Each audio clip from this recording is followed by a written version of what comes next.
کتابیں سینہ نہیں کھول سکتی، سینہ کھلتا ہے تو اللہ کے ولیوں کی نگاہ سے کھلتا ہے۔ رومی کو کم عالم تھا جس نے کہا دی مجھو اندر کتب اے بے خبر، کہ اے جاہل انسان دین کتابوں میں مت ڈھونڈ، علم و حکمت در کتب دین از نظر۔ علم و حکمت ضرور کتابوں میں ہے مگر دین نگاہ سے ملتا ہے۔ وادی سون کے سب سے بڑے مولوی قاضی احمد، جس سے علماء بات کرتے ہوئے ڈرتے تھے، ہزاروں اس کے طلبہ تھے، اس نے گھوڑے پہ کتابیں ڈھونڈ ڈھونڈ کر لا دیں اور سیال شریف میرے حضرت اعلیٰ غریب نواز سے مناظرے کے لیے آیا، اتنی جرأت تھی۔ تو جب پہنچا تو میرے اعلیٰ غریب نواز نے فرمایا کہ مولوی صاحب اتنی مبارک کتابیں بغیر وضو کے آئے ہو۔ اس وقت سوچنے لگا کہ واقعی وضو تو میں نے نہیں کیا۔ تو آپ نے فرمایا کہ جائیں وضو کریں، پہلے وضو کریں۔ تو وہ وضو کرنے گئے، پیچھے قوال کو کہا کہ قوالی شروع کر۔ اسی پر مولانا مناظرہ کرنے آئے تھے۔ قوال نے قوالی شروع کی، مولوی صاحب نے دور سے ہی کہا اوئے وہی کام کرتے پے ہو جس کان میں آیا، پہلے میرے نال مکو۔ آپ چپ رہے، قریب آئے تو صرف حضرت نے ایک نگاہ اٹھا کے دیکھی، 6 فٹ مولوی صاحب کا قد تھا اور پگڑی باندھی ہوئی تھی چنگے مینڈے کے برابر، شملہ بقدر علم سے۔ پھڑک کر مولوی صاحب زمین پہ گرے، پگڑی کہیں جا کر گری۔ 5 منٹ تک مرغ بسمل کی طرح تڑپتے رہے اور ایسی صفائی ہوئی کہ اٹھ کر اپنی پگڑی اپنے ہاتھوں سے پکڑ کر قوال کے قدموں میں لا کر دے دی کہ یہ تیری ملکیت ہے، قوال کے قدموں میں۔ تو حضور کے صاحبزادے گھر گئے، انہوں نے کہا زیورات دو، مائیوں سے کہا۔ تو جو زیورات موجود تھے وہ اٹھا کے لے آئے اور قوالوں کو کہا کہ یہ مولوی صاحب کی پگڑی میں آپ کو کیا ملے گا، یہ پگڑی ایک عالم دین کی ہے، یہ مجھے دے دو اور یہ زیورات لے دو۔ تو ان کو کیا اور چاہیے تھا، میراثیوں کو، ان کو اگر زیور مل رہا تھا انہوں نے کہا لے جائیں حضور۔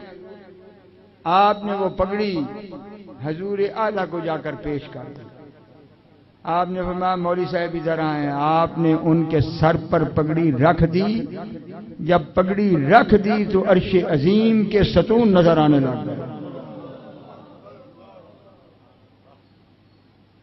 مولوی صاحب کے والدین آئے،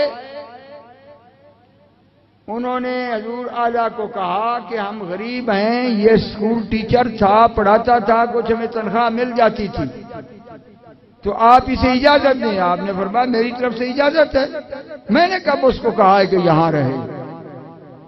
تو والدین نے انہیں کہا تو انہوں نے کہا کہ آپ سمجھ لیں میں آپ کے لیے فوت ہو چکا ہوں، اب میں جیسے مچھلی پانی سے باہر نہیں آ سکتی، میں سیال شریف کی فضا سے باہر نہیں نکل سکتا۔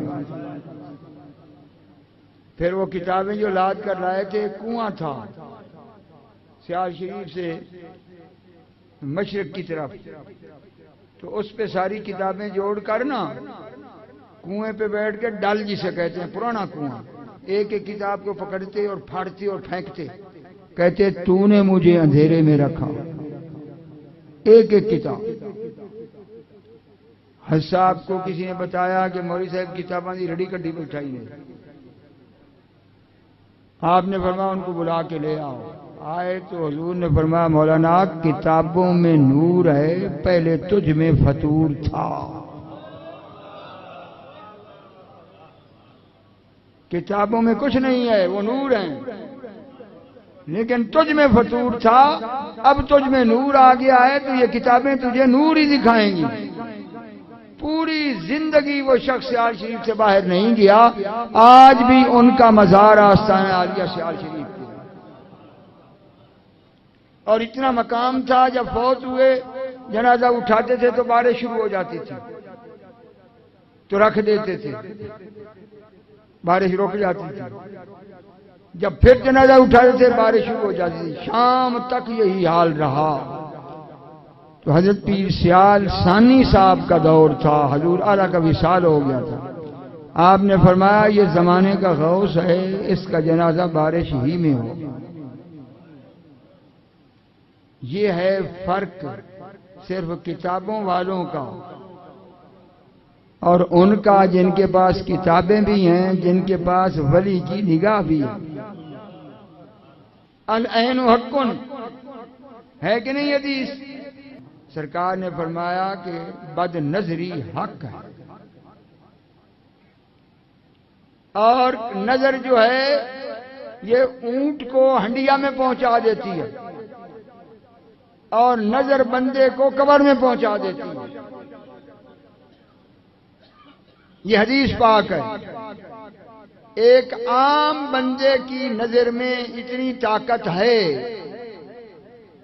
کہ وہ بد ہو کر بندے کو قبر تک پہنچا دیتی ہے، تو جس نگاہ کو رب کہے کہ میں اس کی آنکھ بن جاتا ہوں جس سے وہ دیکھتا ہے، وہ نگاہ